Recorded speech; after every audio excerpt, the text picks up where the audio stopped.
اور اپنے خاندانی نظام کو ان باتوں میں مورد الزام ٹھہرایا ہے، جبکہ انہوں نے پہلی بات کہی کہ ہمارے خاندان میں ہندوانہ رسمیں ہیں۔ یہ تو میں کہتا ہوں کہ انہوں نے براہ راست نظام تعلیم کو مورد الزام ٹھہرایا ہے۔ اس طرح کی رسمیں ہندوانہ ہمارے پاس ہیں تو میں کہتا ہوں کہ ہماری حکومت اس کی ذمہ دار ہے، نظام تعلیم ذمہ دار ہے، وہ ہمیں قرآن پڑھائے، حدیث پڑھائے اور جو اسلامی اصول و ضوابط اس سے روشناس کروائے صحیح طریقے سے بغیر فرقہ واریت کے۔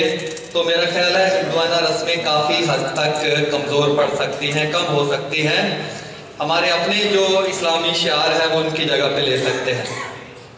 دوسری بات انہوں نے کہی کہ دولت کا ہر کوئی پجاری ہے اور دولت کے پیمانے پر ہر چیز کو تولا جاتا ہے، یعنی مصنوعی شخصیت ہے ہر طرف میرے گھر کے اندر مجھے نظر آتی ہے اور بناوٹی سا ماحول ہے جس میں میں رہ رہا ہوں۔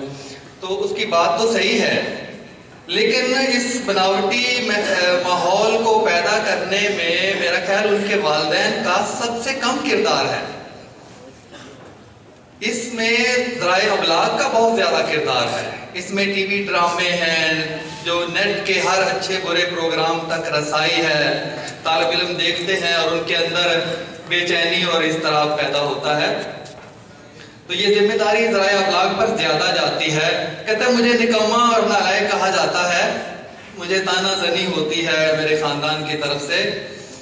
میں آپ کو ایک چھوٹی سی مثال دیتا ہوں اپنے ادارے کی، کہ ایک 11ویں جماعت کا طالب علم ہمارے اسکول میں پڑھتا ہے 138 دینار میں۔ ایک دن اس کے والد ہمارے پاس آئے اور کہنے لگے کہ ہمارا بیٹا ہم سے مطالبہ کرتا ہے کہ مجھے ٹچ موبائل لے کر دو، جبکہ میں مزدور ہوں، سارا دن مزدوری کرتا ہوں، شام کو گھر آتا ہوں اور گندم کی کٹائی کے دنوں میں میں نے سال بھر کی گندم جمع کی ہے۔ تو یہ اپنی ماں سے مطالبہ کرتا ہے کہ گندم بیچ کے مجھے جو ہے وہ ٹچ موبائل لے کر دو، 10,000 کا آتا ہے۔ تو دن رات ہمیں یہ ہمارا لڑکا اس طرح سے تنگ کرتا ہے، آپ اس کو سمجھائیں۔ ہم نے اس لڑکے کو بلایا اور سمجھایا بجھایا، الحمدللہ اس سے بات سمجھ آ گئی کہ تمہارے والدین پیٹ کاٹ کر تمہیں پڑھاتے ہیں، تمہاری ضروریات پوری کرتے ہیں۔ تو میرا کہنے کا مطلب یہ ہے کہ والدین ہمارے تو ان پڑھ ہیں اکثریت کے 80-85%، 90%، اور بہت سے تو غریب ہیں، وہ دہاڑی دار ہیں۔ ان کو کس طرح سے مکلف ٹھہرایا جا سکتا ہے کہ وہ اس ساری جو پریشانی ہے بچے کی یا بے چینی ہے یا اضطراب ہے اس کا وہ ذمہ دار ہے؟ وہ ذمہ دار وہ لوگ ہیں جس نے ان کے والدین کو نہیں پڑھایا۔ ہمارے بعد میں آزاد ہونے والے لوگ 100% شرح خواندگی ہے، ان کی یونیورسٹیوں میں تحقیق اور تخلیق کے دروازے کھلے ہیں، ان کی معیشت مضبوط ہے، ان کی چیزیں باہر جاتی ہیں، اور جو ملک خود بناتا ہے وہ اپنی مرضی کے دام لے سکتا ہے اس چیز کے۔ تو وہ قومیں ترقی یافتہ ہیں، وہ قومیں امیر ہو گئی ہیں، اور ہمارے ہاں ابھی تک 80-90% لوگ جو ہے وہ ان پڑھ ہیں، ہمارے والدین ان پڑھ ہیں۔ اور اللہ تعالیٰ بھی جس شخص کو جتنا وہ مکلف ہے اتنا ہی اس کو سزا دیتا ہے، اس سے زیادہ نہیں دیتا۔ والدین کو ہم خواہ بخواہ اپنے خاندانی نظام بھی بگڑا ہے ذرائع ابلاغ کی وجہ سے، خاندانی نظام بھی بگڑا ہے جو ہمارے تعلیمی نظام کی وجہ سے۔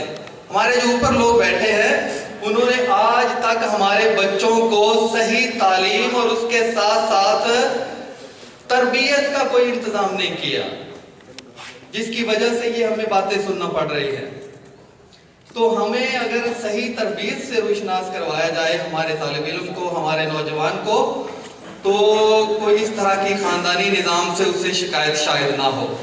اور ایک بڑی وجہ ہمارا نظام تعلیم کیوں ہے، اس کی جو فرسٹریشن ہے، بے چینی ہے، اضطراب ہے، اس کی وجہ دیکھیں 50% بچے تو پرائمری سے پہلے بھاگتے ہیں، اور میں نے لکھا الحمدللہ، اور میری 650 سے زائد ویڈیوز ہے، میں نے پڑھا کے دکھایا تعلیمی نظام کے اوپر کہ ہمارے نظام تعلیم کو اس قدر مشکل اور غیر فطری بنایا گیا ہے کہ ہمارا بچہ جو چھوٹا سا ہے اس کے پاس اتنا بوجھ ہے کہ شاید وہ 5-6 سالوں میں ذہنی مریض بن کے وہاں سے نکلے، اور رٹا ہے جو 1% طالب علم ہمارے نوجوان جو ہے وہ MSc ماسٹر ڈگری تک پہنچ پاتے ہیں، باقی سارے دم توڑ دیتے ہیں۔ رٹا ہے، آپ کو پتا ہے کہ میرا ایک کام کرنے کو جی نہیں چاہتا، تون کرسن مجھے کروایا جا رہا ہے، میری اس میں دلچسپی نہیں ہوگی، میں وہاں سے بھاگوں گا۔ طالب علم یہاں سے کالجوں سے اسکولوں سے بھاگتے ہیں تو وہ کہاں جاتے ہیں؟ وہ کچھ بھی کر سکتے ہیں، وہ جرائم کی دنیا میں قدم رکھ سکتے ہیں، وہ دہشت گردی کی دنیا میں قدم رکھ سکتے ہیں۔ تو براہ مہربانی اس پورے نظام کو، نظام عدل بھی اس کا ذمہ دار ہے، اس پورے نظام کو آپ ذمہ دار ٹھہرائیں، نہ کہ خاندانی نظام۔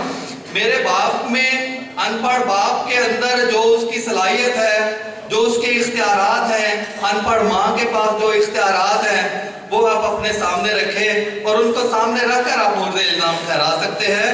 اگر ان بیچاروں کے اختیار میں صرف اور صرف بات ماننا ہے، جو نظام ان کے اوپر تھوپا جائے اس پر عمل کرنا ہے، اور شاید اس کو ان کی سوجھ بوجھ بھی نہیں ہے، تو ان کو ہم کیسے ذمہ دار ٹھہرا سکتے ہیں؟